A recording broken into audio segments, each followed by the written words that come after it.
neighbor? Here's what I usually do on Sunday mornings when I'm not at church. Okay, maybe not this fancy, but it's good to see you. And you might know the drill by now that when we're doing videos like this, it's because there's generally been a natural disaster of sorts. Usually the culprit is snow, but this time it's been rain, and lots of rain. To my friends in Cameroon, though, it's just like a regular Thursday, but for us in South Dakota, there's nowhere for all this rain to go, so we've been trying to get it out of our basements this last few days.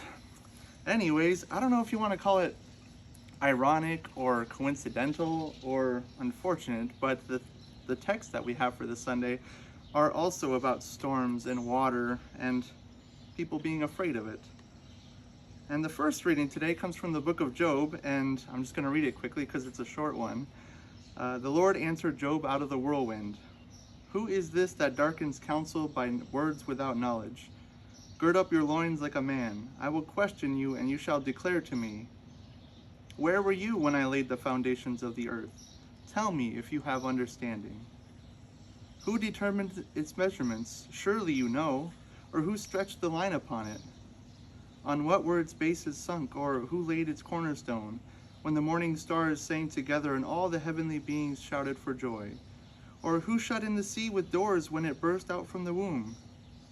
When I made the clouds its garment, and thick darkness its swaddling band, and prescribed bounds for it, and set bars and doors, and said, Thus far shall you come, and no farther, and here shall your proud waves be stopped. That's from the book of Job. And for the gospel today, from Mark chapter 4, when evening had come, Jesus said to the disciples, Let us go across to the other side. And leaving the crowd behind, they took him with them in the boat, just as he was. Other boats were with him. And a great windstorm arose, and the waves beat into the boat so that the boat was already being swamped. But he was in the stern, asleep on the cushion, and they woke him up and said to him, Teacher, do you not care that we are perishing?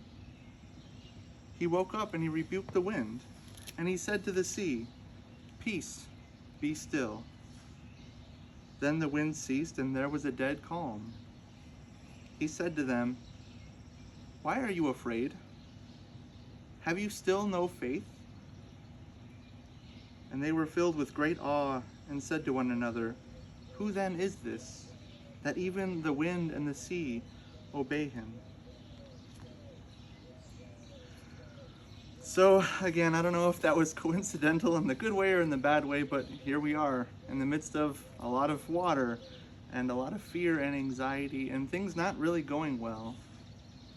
And the thing about natural disasters is they sort of throw us off a little bit.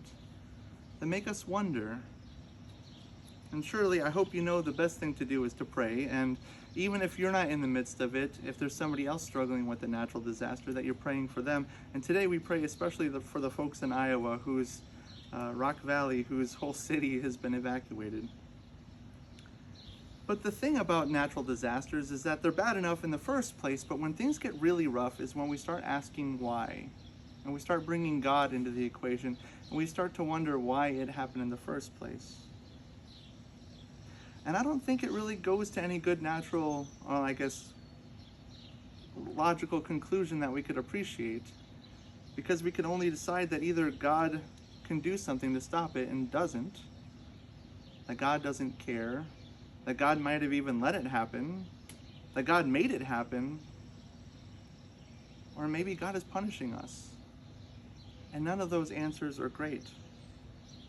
And the thing is, I don't think God appreciates when we ask why either, because in both of those readings we just had, what happens when we start to ask why is that God turns the questions on us and asks us how much we know about creation and how much we believe or trust in God. So I think maybe, perhaps, the text is trying to lead us to not ask why these disasters occur or what God's part is in it, but maybe to pay attention to what's happening around us when these natural disasters occur. What kind of things we could learn about ourselves and about our neighbors. The ways we react, these are important to look at. I know, reading a lot of the Facebook posts and reflecting on my own experience, you learn that a lot of things are temporary, whether it's the stuff we have in boxes in our basement, or the houses that we live in, or this, I guess, way we understand life, because I don't know if anybody's experienced this much rain up here before. And we start to learn that our driveways and our cars and all these things we've been taking for granted this entire time. And that might change the way we understand the world. We might learn that there are things that we've been putting off for a while. For example, I had a sump pump go out the morning before all the rain, and I probably should have been checking that this whole time. I also learned that there are people who get too worried, who try to prepare too much for something they can't stop. And those kind of people, well, although they're more prepared than most, they still have to deal with the disaster just like everybody else. And it makes me realize how much power fear and anxiety has over us. How much we might try to control things that we cannot, and how much trouble that gives us. But I found to be especially important the role that faith has in all of this. About how faith can teach us when to hold on and to keep fighting, and also when to let go when we need to.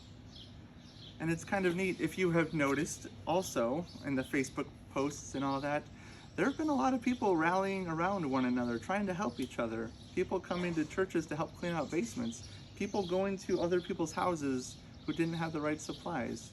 And that's kind of cool stuff. And you know, you might see also that a lot of people would say God is with us in the storm. And I think what God is doing is hoping that we put away our fear and anxiety and learn how to live out of kindness and love for one another. I know that sounds kind of like a Hallmark card, but it happens. But it takes a storm for us to realize that.